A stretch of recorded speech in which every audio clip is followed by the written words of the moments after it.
It's a very interesting trend at the moment. If you look at the last 12 months or so, the prices have really soared. You've got companies like Nike, Adidas, Warner Music, all of them have really invested in the metaverse, leading to lots of other people going in, lots of them speculatively, leading to prices in some cases going up by 5x. Okay, so do you think metaverse property could be considered as an investment? It can be considered as an investment, but you have to understand it is still highly speculative. It's almost like investing in crypto.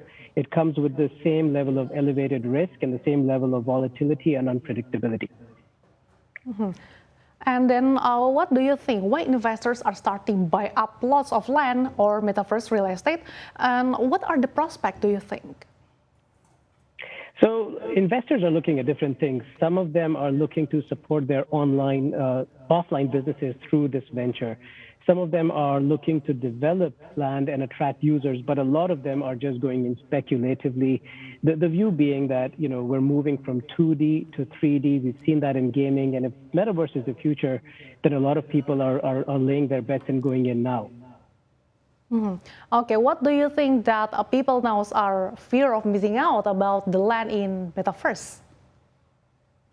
So I think, look, it's very, very speculative, right? There's a big fear of missing out piece going on because everyone is assuming metaverse is the future. I definitely think the metaverse is going to play a very strong role in the future of the internet, but is it the right time to buy property? Will your property pay off?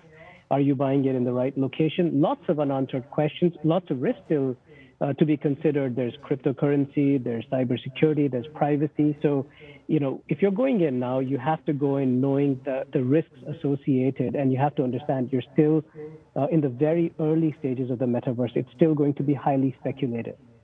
Okay, it's interesting that investors are paying millions of dollars for virtual land in the metaverse. So is it worth it, do you think? And what factors are determine the price of plots in the metaverse? Right. So look, prices vary, right? It's about where you're buying. It's about the location. It's about the size of what you're buying. And yes, there are, pricing that's gone into the hundreds of thousands, but there's also plots available for, say, $5,000, right? It really depends on when you go in. It depends on the cryptocurrency price. It depends on your timing. And at the end of the day, you're going in to try and capitalize on the first mover advantage, right? The whole idea here is it's a high risk, high reward mechanism. If you go in first, the potential to make money, of course, exists. But at the same time, there's a risk.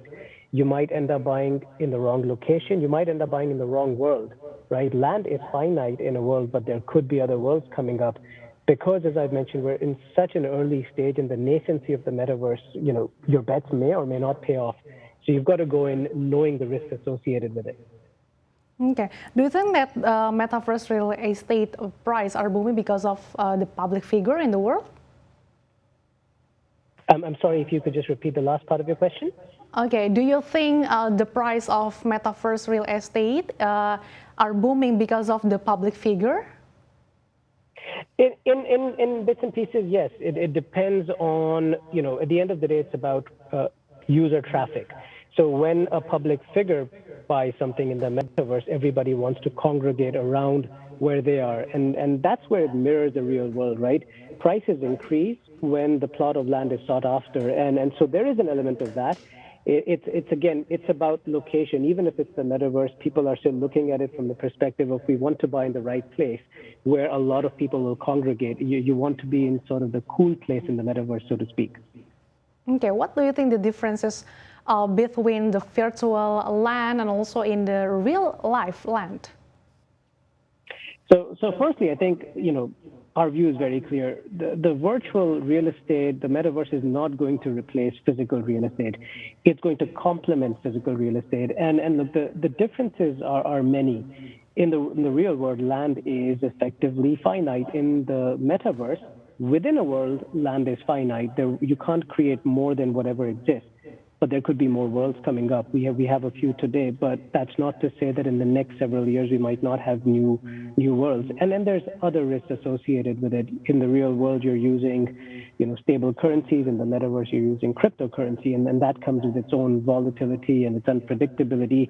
There's differences in regulation. Yes, it's based on blockchain when you're buying virtual land or NFTs, but at the end of the day, it's not as regulated as the real world. There are going to be challenges linked to cybersecurity, privacy, which to some extent might exist in the real world, but there are key differences. So, I would say that it's definitely something that's going to develop. It's going to mature over the next few years, and some of these challenges will get solved, but there are key differences that one must consider.